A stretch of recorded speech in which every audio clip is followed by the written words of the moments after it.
নমস্কার, পাঁচমিশালির আজকের পর্বে সকলকে স্বাগত।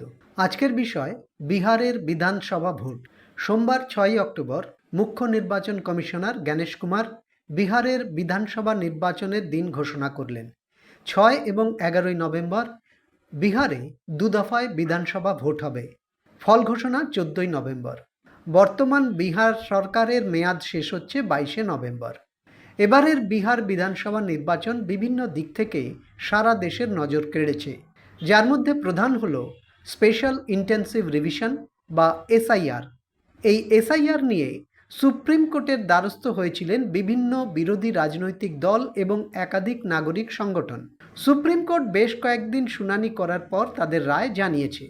বিরোধীদের কাছে তার মধ্যে সবচেয়ে উল্লেখযোগ্য বিষয় হল আধার কার্ডকে দ্বাদশ নথি হিসেবে গ্রহণ করার নির্দেশ। জ্ঞানেশ কুমার সোমবার 6 অক্টোবর যে সাংবাদিক বৈঠক করেন তার আগের দিনই অর্থাৎ রবিবার 5 অক্টোবর বিহারে নির্বাচন কমিশনের ফুল বেঞ্চ নিয়ে সাংবাদিকদের মুখোমুখি হয়েছিলেন। সেখানে তিনি বিভিন্ন বিষয়ে সাংবাদিকদের সঙ্গে কথা বলেন, কিন্তু মূল বিষয় অর্থাৎ এই এসআইআর করার পেছনে নির্বাচন কমিশনের যে মূল উদ্দেশ্য ছিল তা নিয়ে কোনো প্রশ্নের জবাব জ্ঞানেশ কুমার দেননি। বিহারে নির্বাচন কমিশন এবং বিজেপি দীর্ঘদিন ধরে বলে আসছিল এই রাজ্যে অবৈধ অনুপ্রবেশকারীর সংখ্যা বেড়ে যাচ্ছে। খোদ প্রধানমন্ত্রী নরেন্দ্র মোদীও এই অবৈধ অনুপ্রবেশকারীদের ভোটে বিরোধীরা নির্ভর করে বলে অভিযোগ তুলেছিলেন। নির্বাচন কমিশন বারবার জানিয়েছে এই এসআইআরের মূল লক্ষ্য হল ভোটার তালিকা থেকে বিদেশি নাগরিকদের নাম বাদ দেওয়া। রবিবার 5 অক্টোবর জ্ঞানেশ কুমার যে সাংবাদিক সম্মেলন করলেন তাতে তিনি জানান বিহারের ভোটার তালিকা থেকে প্রায় 68 লাখ ভোটারের নাম বাদ গিয়েছে। নতুন নাম যোগ হয়েছে 21 লাখ, অর্থাৎ এবারে বিহারে মোট ভোটারের সংখ্যা 7,42 লাখ। নির্বাচন কমিশনার এই এসআইআরের সাফল্য নিয়ে পঞ্চমুখ হলেও কতজন বিদেশি নাগরিকের নাম তারা পেয়েছেন বা ভোটার তালিকা থেকে এই এসআইআরের মাধ্যমে বাদ গিয়েছে তার কোনো জবাব তিনি দেননি।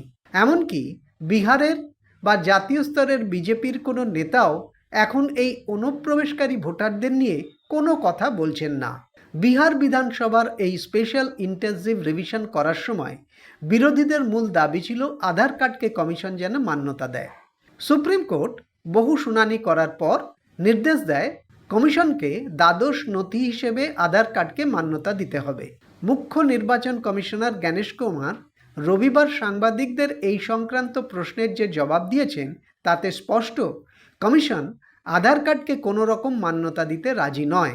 জ্ঞানেশ কুমার বলেছেন বিহারে এসআইআর প্রক্রিয়া সারা দেশের কাছে মডেল হয়ে থাকবে।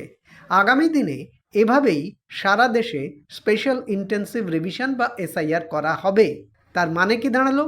সুপ্রিম কোর্ট যতই নির্দেশ দিক আধার কার্ডকে দ্বাদশ নথি হিসেবে গ্রহণ করার, কমিশন কিন্তু সে পথে হাঁটতে রাজি নয়। ফলে যেসব বিরোধী রাজনৈতিক দল সুপ্রিম কোর্টের নির্দেশে কিছুটা বলভরসা পেয়েছিলেন তা সম্পূর্ণ ভিত্তিহীন হয়েই দাঁড়িয়ে যাচ্ছে। সোমবার জ্ঞানেশ কুমার সাংবাদিকদের জানান বিহারের ভোটে বহু নতুন জিনিস প্রয়োগ করা হবে যা সারা দেশের কাছে নজির হয়ে থাকবে। যেমন 100% বুথে ওয়েবকাস্টিং হবে, কোনো বুথে ভোটার সংখ্যা 1200-র বেশি হবে না, ইভিএমের ব্যালট রঙিন করা হবে, এরকম আরও অনেক কিছু। সোমবার নির্বাচন কমিশনার যা জানিয়েছেন তা থেকে দেখা যাচ্ছে প্রায় 8.5 লক্ষ ভোটকর্মী এবার মোতায়েন করা হবে। বিহারে প্রায় 90,000 ভোট গ্রহণ কেন্দ্র রয়েছে। কমিশন জানিয়েছে ভোটে কোনো রকম হিংসা বা অনিয়ম বরদাস্ত করা হবে না। বিহারে অক্টোবরের শেষেই ছট পুজো। পক্ষই চাইছিলেন ছট পুজোর পরই যেন নির্বাচন করানো হয়। তারা এও চাইছিলেন এবারের বিধানসভা নির্বাচন যেন দুদফার বেশি না হয়। 2020 সালে কোভিড আবহে বিহারে 3 দফায় ভোট গ্রহণ করা হয়েছিল।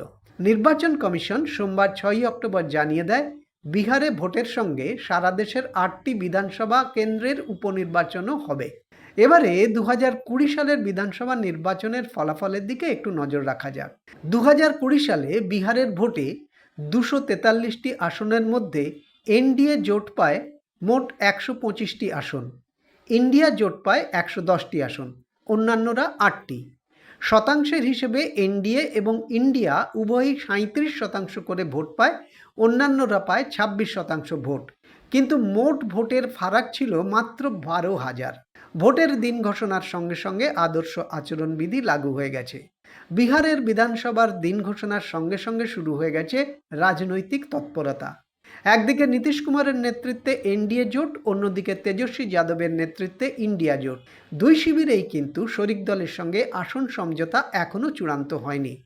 আসন সমঝোতা নিয়ে দুই শিবিরের মধ্যেই মতভেদ রয়েছে। কত দ্রুত এই মতভেদ কাটিয়ে মসৃণ আসন রফা করে ভোটের ময়দানে দুপক্ষ নামতে পারে, সেদিকেই এখন সকলের নজর। আজ এই পর্যন্ত। ভালো লাগলে সাবস্ক্রাইব করবেন, লাইক, শেয়ার, কমেন্ট করবেন, বেল আইকন অবশ্যই প্রেস করবেন। নমস্কার।